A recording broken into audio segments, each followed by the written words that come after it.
Hey folks, my name is Chico Lopez.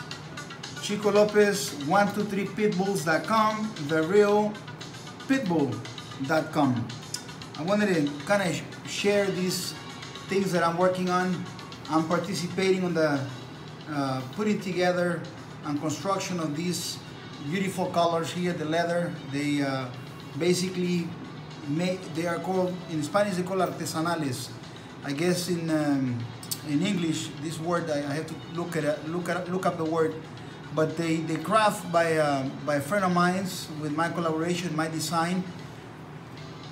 I buy each one of the components, each one of the elements. I buy them and get very high quality. I made this for myself for many years. I developed this design that fits different size of dogs, and it's basically a working color. I didn't make these colors to be on a dog on a chain or anything like that, but something that decided to work a dog that has high prayer. Now you can look in the 123pitbulls.com. Look for my latest litters, my puppies, amazing puppies, the testimonials from very happy owners and repeat buyers. You couldn't find a better American Pit Bull Terrier in the world than the ones that we produce. Now I want to talk a little bit today about something special, and it's adversity. Adversity is something that keeps you on the edge, and it's amazing how that transposes through history, through breeds of animals and humans in general. Okay, when you are hunting, for instance, the hunting part of the process in the jungle or in the fields and whatever the animals are, hunting by not human but hunting by different animal, keep the animals on edge, keep them fit, keep them strong, keep them healthy. You look at the impala or the gazelle, how healthy, how strong those animals are is incredible. They develop tremendous amount of speeds. They keep their body tones because adversity will be in front of them, and whoever is not prepared for that adversity will be eaten by the adversity, which will be the lion. So the lion itself, keep itself fit and strong, and genetics play an important part. Genetics on the lion plays an important part. The best females get bred, and the best lion is the one that breeds. Opposed to humans, where we have anybody that breeds anybody, and you make these humans that, although for most people is the same thing, one another, but then you wonder why some people have genetics that are better for certain areas, intelligence, physical activity, sports, and so on and so forth. I do believe that genetics is important. I do believe selection is important. Us humans stop the process we develop an area of comfort for ourselves, and so we stay away from this type of adversity, although we created other adversities, which are the adversities in the city, and so on and so forth. In the animals, the animals keep themselves so fit, so strong, because every single day they're going to have some adversity. I was reading an article about the tuna in Japan. It is crazy how the flavor of the tuna and how the laws of fishing laws in Japan happened. The fishermen used to go out there near the shore, you know, a little deep, ocean deep, and then go fish this tuna, and within a day's time they'll be back into the port and get the tuna, and they'll peel it off and they chop it, and the better quality will go to specific places, and that tuna will cost, believe it or not, millions of dollars for a big tuna, and they will sell the piece of tuna for thousands of dollars for those that actually know quality and are looking for the very best tuna. Obviously, you and I maybe not the ones that are going to be eating the tuna, but a phenomenon happened. The laws in their country, in Japan, says you can't fish anymore where you are fishing right now. So they say we are going to have to go fish a day or 2-3 days in the deep ocean and catch the tuna. They put the tuna in a tank, you know, and they bring the tuna into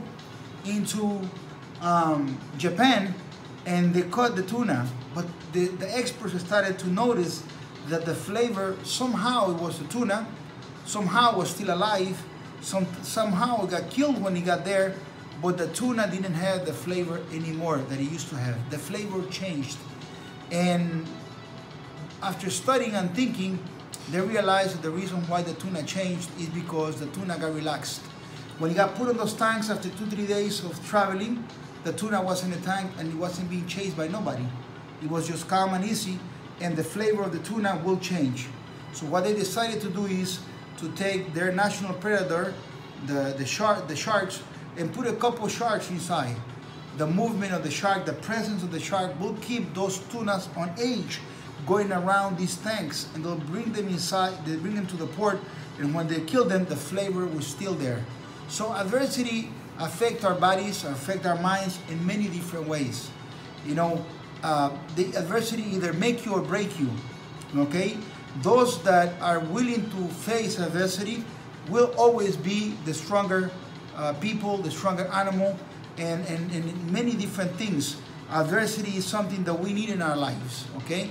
People without adversity change the way they are, and it's not proper, okay? So when you look at the American Pitbull Terrier and you look at these dogs that have no challenge, these dogs that are on the sofa, those dogs that, you know, eat too much and eat the wrong foods, like humans eat the Big Macs and all these how do you call that, processed food, in difference to an animal that eats raw meat, okay?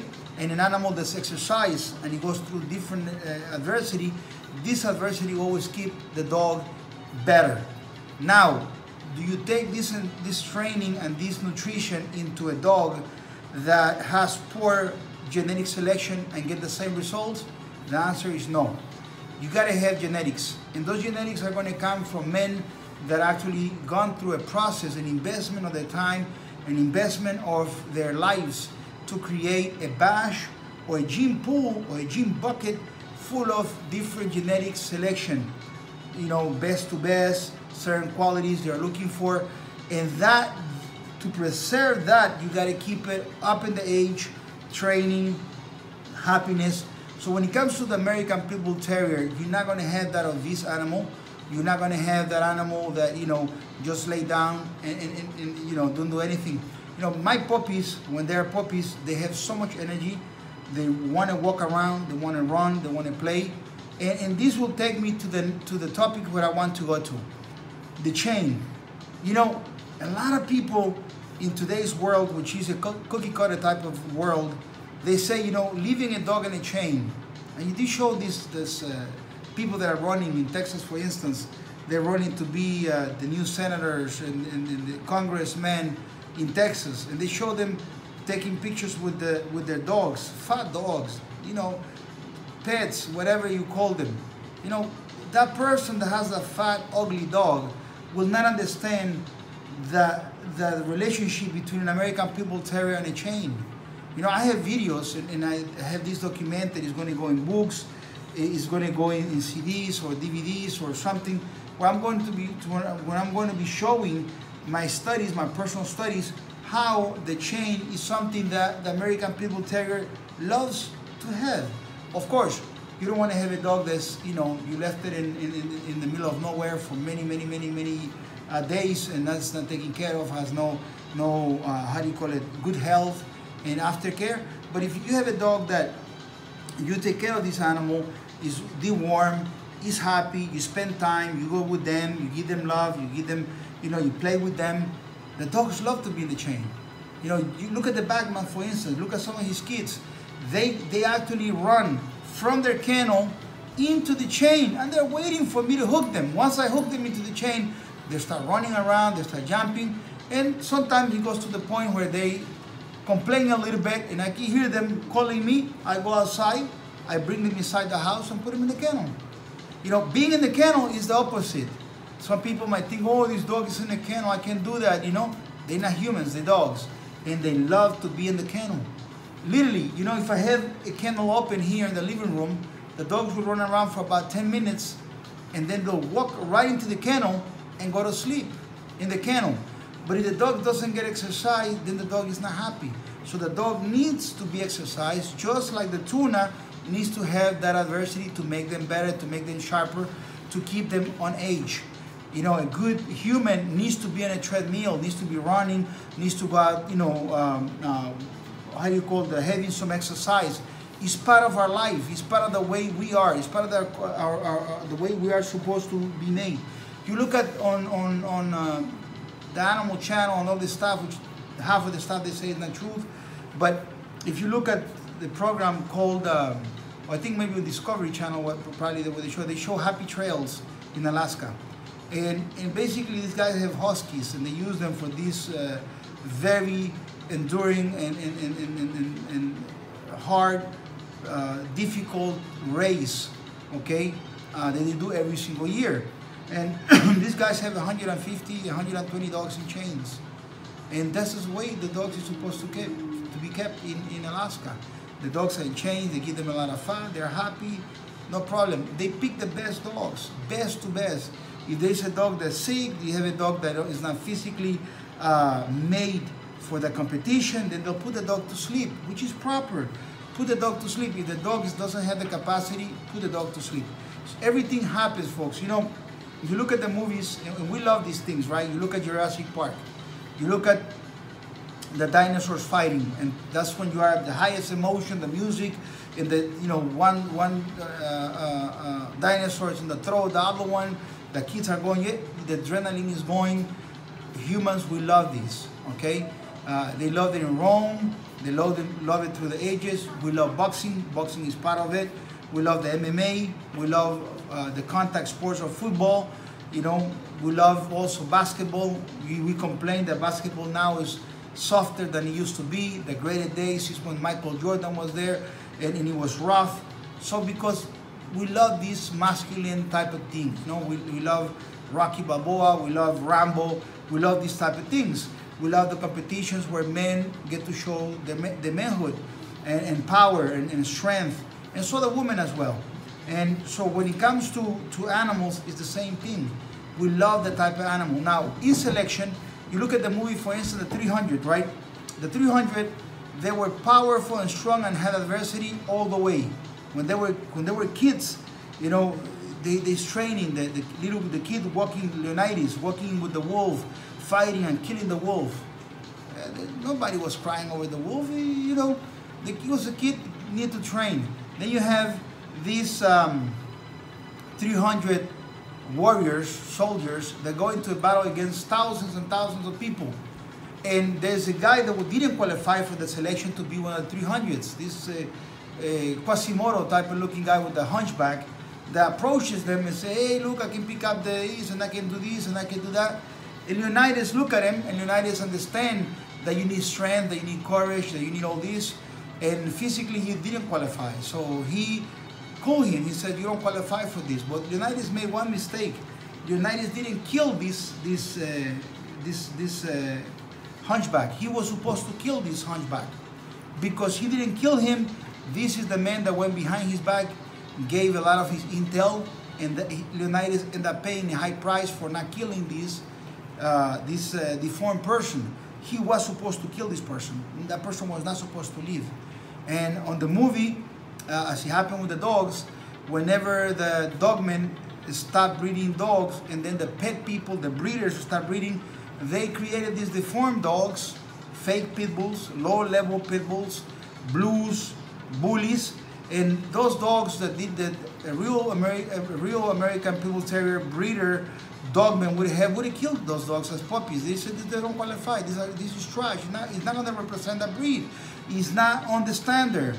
You understand? Or most liberal will not understand this. They'll be like, oh my God, how can you do that? You know, the world is for everybody. The dogs with no selection. Well, I got news for you. The selection started from day one. Okay, Africa, the jungles, the animals, everything. Selection is important. Only the best is supposed to be alive. That's the truth. The weak don't make it, okay?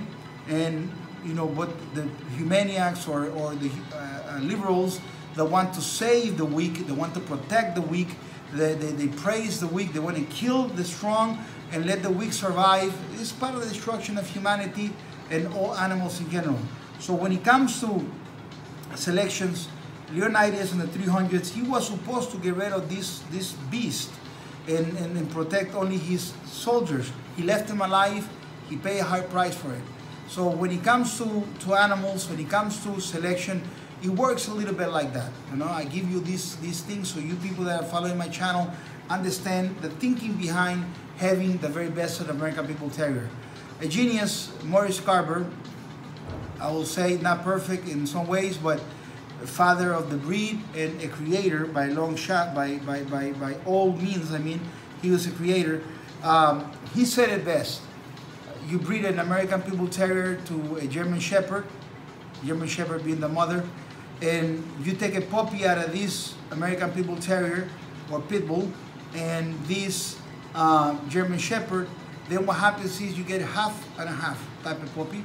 You breed it back to the mother, and then you take a baby out of that, you bring it back to the mother, and the Pitbull is completely gone. He is a genius. He said it on a German Shepherd and a Pitbull, but in fact what he was talking about is a high quality American Pitbull Terrier and a low quality American Pitbull Terrier. When you get this guy that breeds because of pedigrees, this guy that breeds for pedigrees will breed this gray dog with this garbage dog, and he'll breed back to his garbage female, he'll breed back to it, and next thing he knows, the gray dog is out, the garbage stays in, and that's what happens. Breeding is not for everybody. You know, I wish that people just stop breeding the American Pitbull Terrier that they believe is American Pitbull Terrier, but stop breeding the blues, the bullies. Have a reset on the breed so we can save the real American Pitbull Terrier. Just stop breeding those blues. They're not American Pitbull Terriers. They're a huge problem. Here in Brazil, a friend of ours that do not know that we breed dogs, ended up buying a bully from Mexico. And they brought the bully, the little animal. It was beautiful. Understand that most of these dogs, when they're babies, they are beautiful. Just about all the breeds, when they are babies, they are beautiful. But then they grow up to be these monsters. And so we told him, he said, oh my God, I wish you would have told us, you know, we have dogs, we could have worked something with you. You know, he gets his dog castrated and everything else, then the dog starts to become overweight, then the dog has problems with the hips, problem with the joints. He paid $4,000 for the dog, then he take the dog to the vet, it's another $2,000. By the time he had a monster that it cost him close to $10,000, that couldn't run, that couldn't move, that can't do nothing. And so we decided to sell him a puppy. We say, you know what, it's going to be $3,500. It's going to be castrated, but you're going to have a dog that you can run with and you can play with. These friends, husband and wife, very athletic people, CrossFit people, they love to do exercise, they love to run, we got the wrong dog. And this is happening to a lot of people, you understand? So start feeding into, or think about it, you can do whatever you want. Actually, I'm not that you stop doing it, you know, you do whatever you want, but just think about it. You know, there are great animals and there are mediocre animals, and they're really animals that shouldn't even be bred. You shouldn't, in regular jungle, these animals wouldn't exist. The only reason these blue dogs and this bully exist is because some people that have very low ethics, very low understanding, and totally no clue of what is American Pitbull Terrier, keep breeding these animals. The American Pitbull Terrier should be in the hands of few owners, very, very few owners, very, very few breeders, and there's very few breeders that are capable of not passing on, that are doing a selection. Hello, my friend, yes, tell me, what kind of person you are? Are you a thug? Are you a garbage guy? What kind of person are you? Are you a professional? Okay, what do you went to school to? Okay, what do you study? You know, what do you know about this? What do you know about that? Are you married? Are you single? You know, what do you do for a living? Okay, are you a thug? Are you a dog fighter? What kind of person are you? Are you a good person? Okay, you do have a job, you own your own company. So you never have to be breeding dogs for a living. No, you don't, okay? Boom, this person qualifies to get a dog. You see? So you must understand that selection is all the way across. From the dogs, from the people, and so on and so forth. They are not the dogs of the masses. And more than anything else is because the American Pitbull Terrier requires to have a specific set of instruction and a specific set of things that we got to do for the dog. With that, I'm going to close this video. I want to say, folks, that we're going to be making more blends of videos. They're going to be more conversation pieces where we are talking a little bit about the breed, where we're talking a little bit about the greatness. Today we talk a little bit about selection. Selection is really, really important. You look at this batch of colors here, right? Look at this batch of colors. You know, to get to these colors like this, I went through a few pieces of leather, big batches, and I select the better ones by thickness, by quality. You know, the person that put them together for me, I select the person, the equipment, you know, the logos, the making, and everything else. I select the size, it was designed. So everything has a standard. There's a standard here. We follow this standard, okay? But believe it or not, I keep making these colors better and better because I apply the same thing that I apply to these colors, to my dogs, to everything in life. You know, people that you guys are working companies, you will see this. You're selecting employees. Employees come in, you come and you do interviews with this guy and that guy. You say, well, this person maybe fits a little bit, but not 100%. This other person, yada yada. The next one, that's the same way. And all of a sudden, you come in and say, you know what? I don't like none of these prospects. Not even one. We're going to look somewhere else. And you keep looking until you get the right employee. Because if you have a wrong hire, you're going to have an ugly fire. So you look for the best to make the best. Best products, best quality. When you're putting together a Rolex, you don't pick up like, you know, any metal scrap to make a Rolex or to make jewelry or to make a great car. When they're making a Ferrari, they're not picking up the scrap in the street to buy the iron or the aluminum. So it's the same thing. We need to have quality control on everything we do. Breeders, which are not breeding great dogs, you didn't do it, it was not your thing. You got the wrong dog, get out of it. You're selling dogs to anybody, get out of it. It's not for you. You're part of the problem. We need to have people that are in the breed that knows how to select quality, how to inspect, how to know, and how to go forward. Folks, life is great. I want God to be with you. Love America. Love the real American Pitbull Terrier. We're going to keep making these videos so you can start learning how everything actually blends into life, into the person that you are, that tenacity that you love, that resistance and that kind of person that never give up. All of that is also with the dog. And I'll tell you a little secret. When you have a dog that is that strong, when you have a dog that is that great, believe it or not, it's an inspiration, it's a medicine for your soul. You come from the battlefield, you come from work, you come from Wall Street, you come from cleaning toilets, whatever you come from, and you come in and you see this dog gives you hopes because he has energy. The dogs have a particular set of energy when they are great. Folks, God bless you. God bless America again. The page is 123pitbulls.com. We want to see you there. We want you to click on the links. When you're ready to get a puppy, remember, I don't have puppies available right away. What I have is a list where you can put your name on the list if you qualify. And it'll be a process between we can get you the puppies. Why we don't have puppies that you can buy right away? Because people, like the puppies that I have right now, people 2-3 months ago called me and said, put my name on the list. So those people that are on the list are the ones getting the puppies right now. Folks, life is great and it's even better when you have the real American Pitbull Terrier. God bless. Bye-bye.